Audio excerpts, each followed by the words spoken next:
Hello everyone शांति पाठशाला को मु आपण मानंकु स्वागत जनाउछि। आजिकार एक नूतन भिडियो रे आमे आलोचना करिबा मरुड़ी उपरे एक सुंदर रचना। भिडियोटी को आरंभ करिबा पूर्वरु चैनल को सब्सक्राइब करनियंतु एवं पाखरे थिबा बेल आइकन को मध्य प्रेस कर दियंतु। चलंतु आरंभ करिबा। उपक्रम दिने उत्कल भूई थिला सुजला सुफला शस्य श्यामला धन संपदर गंता घर। खाद्य शस्यरे ए देश माटी हसी उठुथिला।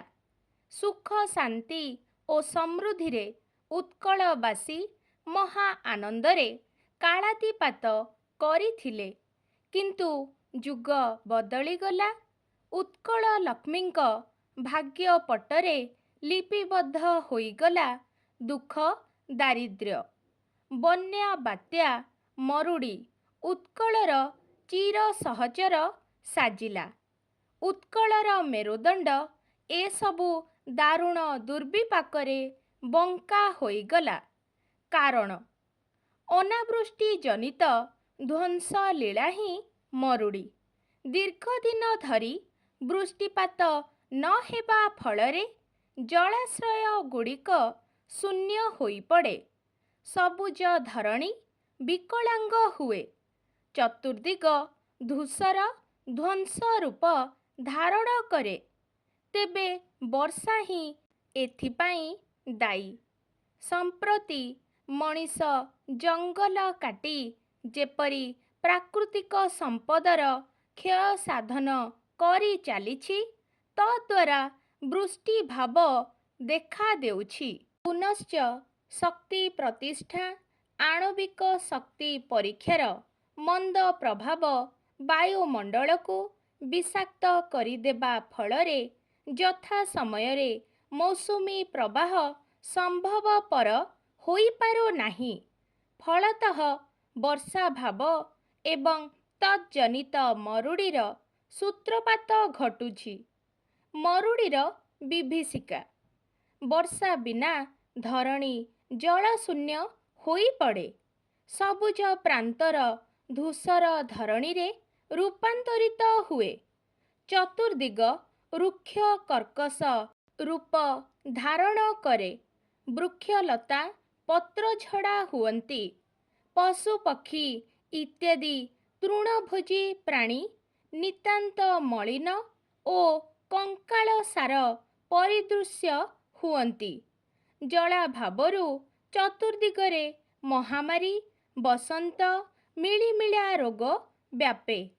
गरीब लोकमाने खाइबाकू न पाई घास साग गछर पत्रकू बिकଳରେ खाई उदर पूरण करती। स्थाने स्थाने ग्रामांचल जनशून्य होई जाए। लोकमाने पेट चाखंडकर आहार अन्वेषणरे निजर भिटा माटी छाड़ी देशांतर हुअन्ति। निराकरण। वर्षा भाव मरुड़ीर मुख्य कारण। वर्षा पाई जंगलर आवश्यकता अधिक। सुतरां जंगल काटिबा सर्वथा वर्जनीय। अरण्य संपद अपहरण करिबा दंडनीय अपराध हेले हें मनीष ताकू खातिरी करे नाही। किंतु मरुड़ी दाउरू से केबे हें निस्तार भजी पारिबो नाही। मरुड़ीरू रक्षा पाइबा पाई कृत्रिम वर्षा कराजिबा उचित। नूतन जंगल सृष्टि पाई सरकार तथा जनसाधारणक सहयोग एकांत काम्य। जलसेचन माध्यमरे मरुड़ी अंचल गुड़िकु जल जोगाण करा जाई पारिले एथिरु किंचित सहायता मिली पारिबो।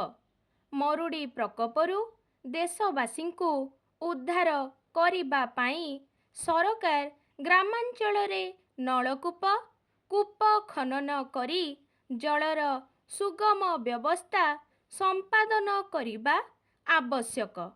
ଉପସଂହାର ମରୁଡ଼ି ଦୈବକୃତ ବୋଲି ଆମର ସାଧାରଣ ବିଶ୍ୱାସ ରହିଛି। ତଥାପି ମଣିଷ ତାର ବୁଦ୍ଧି ଓ ବିଜ୍ଞାନ ବଳରେ ଏହି ପ୍ରାକୃତିକ ବ୍ୟୁତ୍ପାତରୁ ସମାଜକୁ ଉଦ୍ଧାର କରିପାରିବ। ବୈଜ୍ଞାନିକମାନେ ଏ କ୍ଷେତ୍ରରେ ସେମାନଙ୍କ ସାଧନା ଓ ଅଧ୍ୟବସାୟ ଅବ୍ୟାହତ ରଖିବା ଉଚିତ। ଆଜିକାର ଭିଡ଼ିଓଟି ଆପଣଙ୍କୁ କିପରି ଲାଗିଛି କମେଣ୍ଟ ମାଧ୍ୟମରେ ନିଶ୍ଚୟ ଜଣାଇବେ ଏବଂ ଲାଇକ୍, ସେୟାର, ସବସ୍କ୍ରାଇବ୍ କରିବାକୁ ଜମାରୁ ଭୁଲିବେନି। ଧନ୍ୟବାଦ।